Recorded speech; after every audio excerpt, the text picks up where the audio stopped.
were, where they came from, and how and why their civilization appeared. For its appearance was sudden, unexpected, and out of nowhere. H. Frankfurt Telegraph called it astonishing. Pierre Lamb termed it extraordinary. A parrot Sumer described it as a flame which blazed up so suddenly. Leo Oppenheim, ancient Mesopotamia, stressed the astonishingly short period within which this civilization had arisen. Joseph Campbell, The Masks of God, summed it up in this way with stunning abruptness: there appears in this little Sumerian mud garden the whole cultural syndrome that has since constituted the germinal unit of all the high civilizations of the world.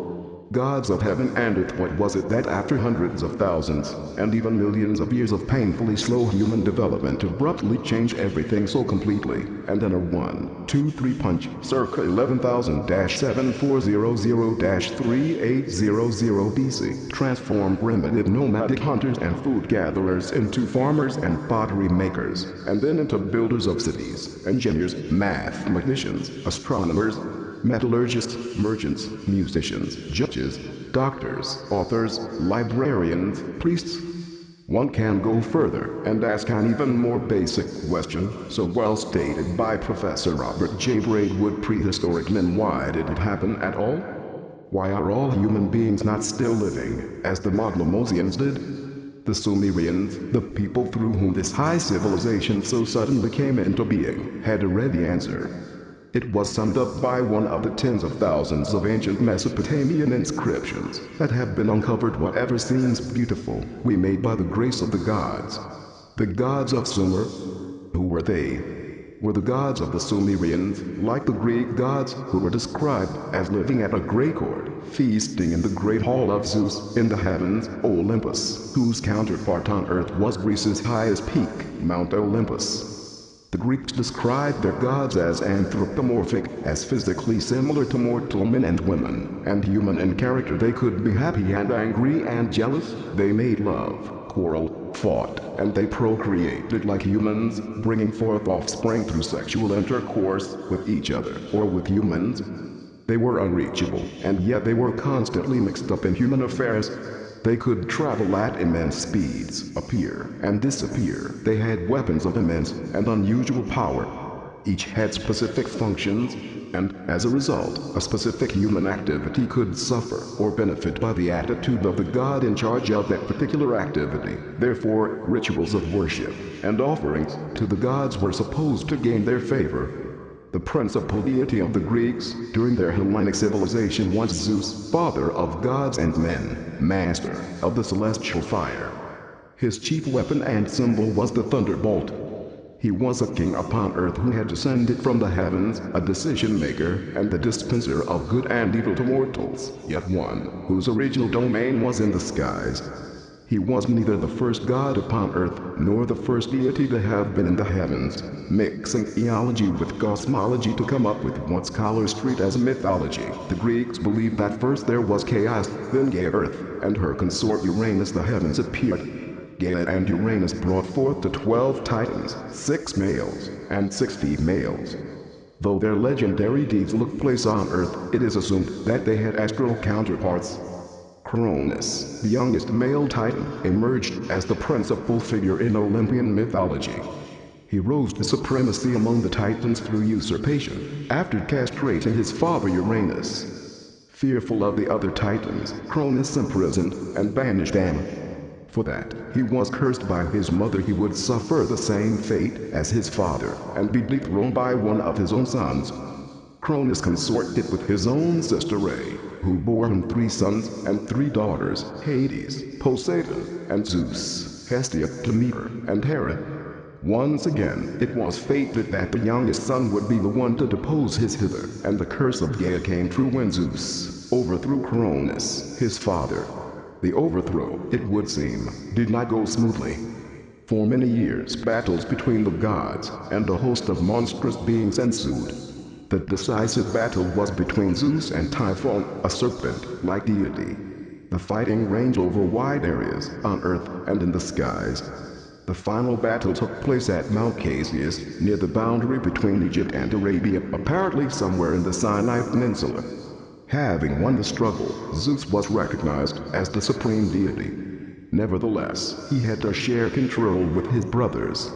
By choice or, according to one version, through the throwing of lots, Zeus was given control of the skies, the eldest brother Hades was accorded the lower world, and the middle brother Poseidon was given mastery of the seas.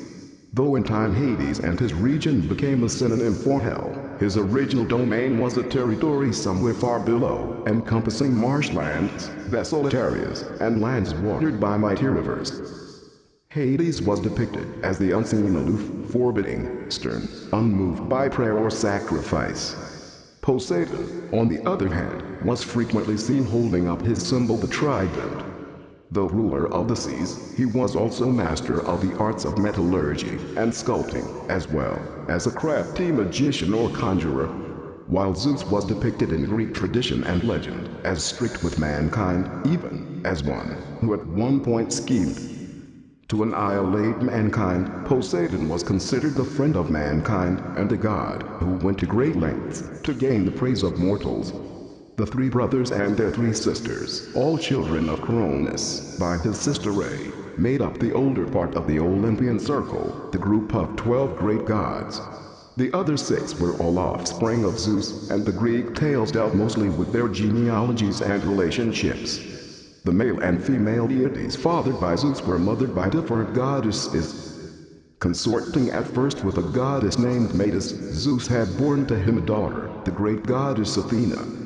She was in charge of common sense and handiwork, and was thus the goddess of wisdom. But as the only major deity to have stayed with Zeus, during his combat with Typhon all the other gods had fled, Athena acquired martial qualities, and was also the goddess of war.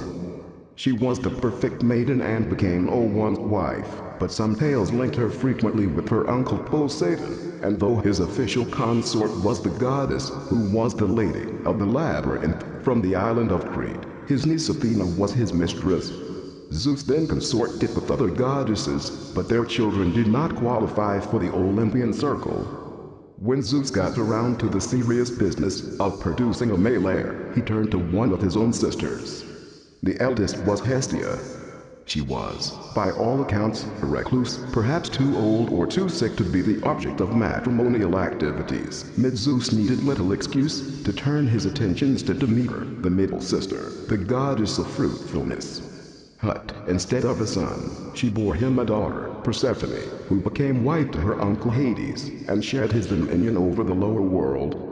Disappointed that no son was born, Zeus turned to other goddesses for comfort and love. Of Harmonia he had 9 daughters. Then Leto bore him a daughter, and a son, Artemis, and Apollo, who were at once drawn into the group of major deities.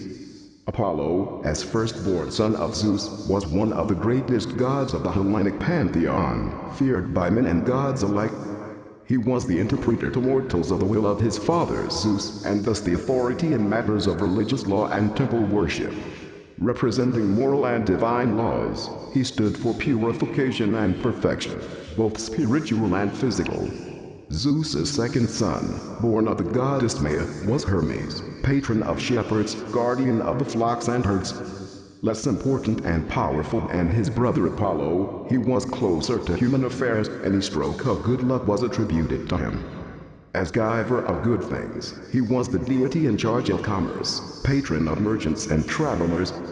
But his main role in myth and epic was as herald of Zeus, messenger of the gods. Impelled by certain dynastic traditions, Zeus still required a son by one of his sisters, and he turned to the youngest, Hera. Marrying her in the rites of the sacred marriage, Zeus proclaimed her queen of the gods, the mother goddess. Their marriage was blessed by a son, Ares, and 2 daughters, but rocked by constant infidelities on the part of Zeus, as well as a rumored infidelity on the part of Hera, which cast doubt on the true parentage of another son, Hephaestus.